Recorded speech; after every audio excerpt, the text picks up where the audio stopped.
ദൈവനാമം മഹത്വമുണ്ടാകട്ടെ. ആദ്യം തന്നെ ദൈവത്തിന് നന്ദി അറിയിക്കുകയാണ്. വളരെയധികം സന്തോഷത്തോടു കൂടിയാണ് ഞാൻ ഇന്നിവിടെ ആയിരിക്കുന്നത്.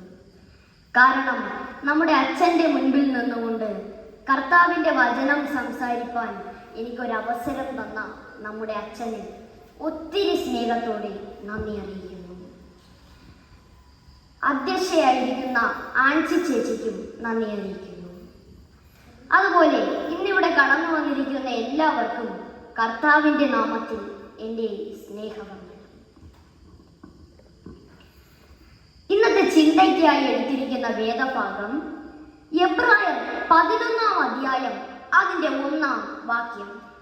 എബ്രായർ 11:1. ആർക്കെങ്കിലും വായിക്കാം? നിർത്തി വായിക്കാം. വിശ്വാസം എന്നതോ ആശിക്കുന്നതിന്റെ ഉറപ്പും കാണാത്ത കാര്യങ്ങളുടെ നിശ്ചയവും ആകുന്നു. ഒരു നിമിഷം കണ്ണുകളെ അടയ്ക്കാം, നമുക്ക് പ്രാർത്ഥിക്കാം. ഞങ്ങളെ ഏറ്റവും സ്നേഹിക്കുന്ന കർത്താവേ, അങ്ങയുടെ തിരുവചനം ധ്യാനിക്കുമ്പോൾ അങ്ങയുടെ കൃപ ഞങ്ങളോടൊപ്പം കൂടെ ഉണ്ടാകണമേ. വചനം സംസാരിക്കുന്ന എന്നിലും അത് കേൾക്കുന്ന എല്ലാവരോടും തിരു സാന്നിധ്യം കൂടി ഉണ്ടാകണമേ. ആമേൻ. എന്താണ് വിശ്വാസം എന്നാണ് നാം ഇന്നിവിടെ കേൾക്കുവാനായി പോകുന്നത്. എന്താണ് വിശ്വാസം? ഒരിക്കൽ കൂടി ആ വേദഭാഗം ഒന്ന് വായിച്ചു കേൾക്കാം. വിശ്വാസം എന്നതോ ആശിക്കുന്നതിന്റെ ഉറപ്പും. മതി. വിശ്വാസം എന്നതോ ആശിക്കുന്നതിന്റെ ഉറപ്പ്. ആദ്യം നമുക്ക് എന്താണ് വിശ്വാസം എന്ന് നോക്കാം. ഈ ലോകത്തിൽ ജീവിക്കുന്ന എല്ലാ മനുഷ്യർക്കും എന്താണുള്ളത്?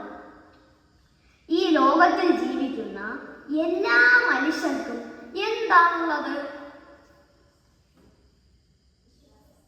അതെ, വിശ്വാസം ഉണ്ട്. ഈ ലോകത്തിൽ ജീവിക്കുന്ന എല്ലാ മനുഷ്യർക്കും വിശ്വാസം ഉണ്ട്. അതെ, നിരീശ്വരവാദികൾക്കും വിശ്വാസം ഉണ്ട്. എന്ത് വിശ്വാസമാണ് നിരീശ്വരവാദികൾക്കുള്ളത്? എന്ത് വിശ്വാസമാണ് നിരീശ്വരവാദികൾക്കുള്ളത്? അതെ, ദൈവമില്ല എന്ന വിശ്വാസം. ദൈവമുണ്ട് എന്നും നമ്മൾ വിശ്വസിക്കുമ്പോൾ അവർ ദൈവമില്ല എന്നും വിശ്വസിക്കുന്നു. അങ്ങനെയാണെങ്കിൽ എല്ലാ മനുഷ്യരിലുമുണ്ട് വിശ്വാസം. അടുത്തതായി, എന്താണ് ഈ ആശിക്കുന്നതിന്റെ ഉറപ്പ്? ആശിക്കുന്നത് എന്ന് പറഞ്ഞാൽ നാം ആഗ്രഹിക്കുന്നത് എന്നാണ്. അങ്ങനെയാണെങ്കിൽ ആഗ്രഹിക്കുന്നതിന്റെ ഉറപ്പ് എന്നാണ് നാം മനസ്സിലാക്കേണ്ടത്, അല്ലേ? എന്താണ് നാം ആഗ്രഹിക്കുന്നത്? ഈ ലോകത്തിൽ ജീവിക്കുമ്പോൾ ഒരു നല്ല ജീവിതം തരണം എന്നാണ് നാം പലപ്പോഴും ആഗ്രഹിക്കുന്നത്, അങ്ങനെയല്ലേ? ഒരു നല്ല ജോലി വേണം, ഒരു നല്ല വീട് വേണം, ഒരു നല്ല കാർ വേണം, നല്ല വസ്ത്രങ്ങൾ വേണം. അങ്ങനെ ഈ ലോകത്തിലുള്ള നന്മകളൊക്കെ നമുക്ക് വേണം എന്നാണ് നാം പലപ്പോഴും ആശിക്കുന്നത്. എന്നാൽ നിത്യജീവന് വേണ്ടി, അല്ലെങ്കിൽ നമ്മുടെ മരണശേഷം നമുക്ക് ഒരു നിത്യത ഉണ്ടെന്നും ആ നിത്യത എന്ന സ്വർഗരാജ്യം ആശിച്ചുകൊണ്ട് മാത്രം നടക്കാൻ നമുക്ക് എത്ര പേർക്ക് കഴിഞ്ഞിട്ടുണ്ട്? കർത്താവ് ധാരാളം ഉപമകൾ പറഞ്ഞിട്ടുണ്ട്. ഭൂരിഭാഗം ഉപമകളും പറഞ്ഞിട്ടുള്ളത് സ്വർഗരാജ്യത്തെ കുറിച്ചാണ്. അതേ സ്വർഗരാജ്യത്തെയാണ് നാം ആശിക്കുന്നത് എന്ന് ഞാൻ ഒന്നാമതായി പറഞ്ഞുകൊള്ളട്ടെ. ഇനി അടുത്തതായി പറയാനുള്ളത് അതിന്റെ ബാക്കി ഭാഗം വായിക്കാം. കാണാത്ത കാര്യങ്ങളുടെ നിശ്ചയവും ആകുന്നു. അപ്പോൾ എന്താണ് കാണാത്ത കാര്യങ്ങളുടെ നിശ്ചയം എന്ന് നമുക്ക് നോക്കാം. യോഹന്നാൻ എഴുതിയ വിശുദ്ധ സുവിശേഷത്തിൽ പറയുന്നു, വിശ്വസിക്കുന്നവർ ഭാഗ്യവാന്മാർ എന്ന്. കാണാതെ വിശ്വസിക്കുന്നവർ ഭാഗ്യവാന്മാർ. അങ്ങനെയാണെങ്കിൽ കാണുന്നതെല്ലാം വിശ്വസിക്കാമോ? ഈ സമയം ഒരു ജുവലറിയുടെ പരസ്യം എനിക്ക് ഓർമ്മ വരുന്നു. എന്താണ് അത്? വിശ്വാസം അതല്ലേ എല്ലാം എന്നാണ് ആ പരസ്യം. കണ്ടു വിശ്വസിക്കുന്നതെല്ലാം യാഥാർത്ഥ്യവുമല്ല. ഒരു ഉദാഹരണം ഞാൻ പറഞ്ഞു തരാം. നമ്മൾ അതിരാവിലെ ഉറക്കമെണീറ്റ് വരുമ്പോൾ കാണുന്ന കാഴ്ച എന്താ? സൂര്യൻ ഉദിച്ചു നിൽക്കുന്നു. വൈകുന്നേരമാകുമ്പോൾ അസ്തമിക്കുന്നതും നാം കാണുന്നു. പക്ഷേ ഇത് യാഥാർത്ഥ്യമാണോ? ഒരിക്കലുമല്ല. സൂര്യൻ ഉദിക്കുന്നുമില്ല, വൈകുന്നേരം അസ്തമിക്കുന്നുമില്ല. എപ്പോഴും കത്തി ജ്വലിച്ചുകൊണ്ട് നിൽക്കുന്ന ഒരു ഗോളമാണ് സൂര്യൻ. ഇനി കാണാതെ വിശ്വസിക്കുന്നത് എന്താണെന്ന് പറയാം. നിങ്ങൾ ഇപ്പോൾ കാണുന്നത് അച്യുതാനന്ദ് എന്ന ഒരു കുട്ടി ഇവിടെ നിന്ന് പ്രസംഗിക്കുന്നു എന്നാണ്.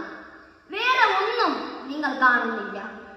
പക്ഷേ നമുക്ക് ചുറ്റും ദൈവിക സാന്നിധ്യമുണ്ട് എന്ന് ഞാൻ പറഞ്ഞാൽ എത്ര പേർ വിശ്വസിക്കും? ഇതിലെത്ര പേർ വിശ്വസിക്കും? ഒരു ഉദാഹരണം ഞാൻ പറഞ്ഞു തരാം. ഇപ്പോൾ ഇവിടെ ഒരു റേഡിയോ കൊണ്ടുവച്ചിട്ട് ഓൺ ചെയ്താൽ പാട്ട് കേൾക്കും. അപ്പോൾ ഇവിടെ എന്തുണ്ട്? റേഡിയോയുടെ ശബ്ദതരംഗങ്ങളുണ്ട്. പോട്ടെ, നിങ്ങളുടെ കൈകളിലിരിക്കുന്ന മൊബൈൽ ഫോണുകൾ കോൾ വരുമ്പോൾ ശബ്ദമുണ്ടാകില്ലേ? അപ്പോൾ ഇവിടെ എന്തുണ്ട്? ശബ്ദതരംഗങ്ങളുണ്ട്. അത് നിങ്ങൾക്ക് ആർക്കെങ്കിലും കാണാൻ സാധിക്കുന്നുണ്ടോ? ഉണ്ടോ? ഇല്ല അല്ലേ? പക്ഷേ ആ തരംഗങ്ങളുണ്ടെന്ന് നാം വിശ്വസിക്കുന്നുവെങ്കിൽ ഇവിടെ പരിശുദ്ധാത്മാവിന്റെ ശക്തിയും ഉണ്ട്. ആ ശക്തി ഉണ്ടെന്ന് നാം വിശ്വസിച്ചേ മതിയാകും. അതുകൊണ്ടാണ് യോഹന്നാൻ എഴുതിയ വിശുദ്ധ സുവിശേഷത്തിൽ പറയുന്നത് കാണാതെ വിശ്വസിക്കുന്നവർ ഭാഗ്യവാന്മാർ എന്ന്. ഒരു ചെറിയ കഥ പറഞ്ഞുകൊണ്ട് ഞാൻ എൻ്റെ പ്രസംഗം നിർത്താൻ ആഗ്രഹിക്കുന്നു. 2024 ജനുവരി മാസം 1-ാം തീയതി 20 വയസ്സുള്ള ഒരു യൗവനക്കാരൻ കർത്താവിനോട് ചോദിച്ചു, കർത്താവേ, 10 വർഷം കഴിഞ്ഞിട്ട് 2034 ജനുവരി മാസം 1-ാം തീയതി അച്ചടിക്കുന്ന ഒരു പത്രം എനിക്ക് മുൻകൂട്ടി കാണിച്ചു തരാമോ എന്ന്. അപ്പോൾ കർത്താവ് അവനോട് പറഞ്ഞു, അങ്ങനെ മുൻകൂട്ടിയൊന്നും കാണിച്ചു തരാൻ പറ്റില്ല. പക്ഷേ അവൻ വാശി കാണിച്ചു, എനിക്ക് 10 വർഷം കഴിഞ്ഞിട്ടുള്ള പത്രം കാണിച്ചു തരണം എന്ന്. കർത്താവ് അവനോട് ചോദിച്ചു, എന്തിനാണ് 10 വർഷങ്ങൾക്ക് ശേഷമുള്ള പത്രം നീ ഇപ്പോൾ കാണുന്നത്? അപ്പോൾ അവൻ പറഞ്ഞു, ഞാൻ ഓഹരി വിപണിയിൽ നിന്നും കുറച്ച് ഷെയർ വാങ്ങിയിട്ടുണ്ട്. 10 വർഷം കഴിയുമ്പോൾ വില കൂടുമെങ്കിൽ കുറച്ചും കൂടി വാങ്ങാനാണ്. അങ്ങനെ അവന്റെ പിടിവാശിക്ക് മുന്നിൽ കർത്താവ് ആ യൗവനക്കാരനെ 2034 ജനുവരി മാസം 1-ാം തീയതിയുള്ള പത്രം മുൻകൂട്ടി കാണിച്ചു കൊടുത്തു. അവൻ വളരെയധികം സന്തോഷമായി. അവൻ വാങ്ങിയ ഷെയർ എല്ലാം 10 മടങ്ങ് വില വർദ്ധിച്ചിരിക്കുന്നു. അവൻ സന്തോഷം കൊണ്ട് തുള്ളിച്ചാടി. പക്ഷേ അതിൻ്റെ തൊട്ടടുത്ത് ഒരു വലിയ കോളത്തിൽ ഒരു വാർത്ത കൂടി അവൻ വായിച്ചു. ആ വാർത്ത ഇങ്ങനെയായിരുന്നു. എങ്ങനെ? ആ കോളത്തിൽ അവന്റെ ഫോട്ടോയും അതിന്റെ അടിയിൽ 9-ാം ചരമവാർഷികവും എന്ന് കണ്ട് അവൻ ഞെട്ടിപ്പോയി.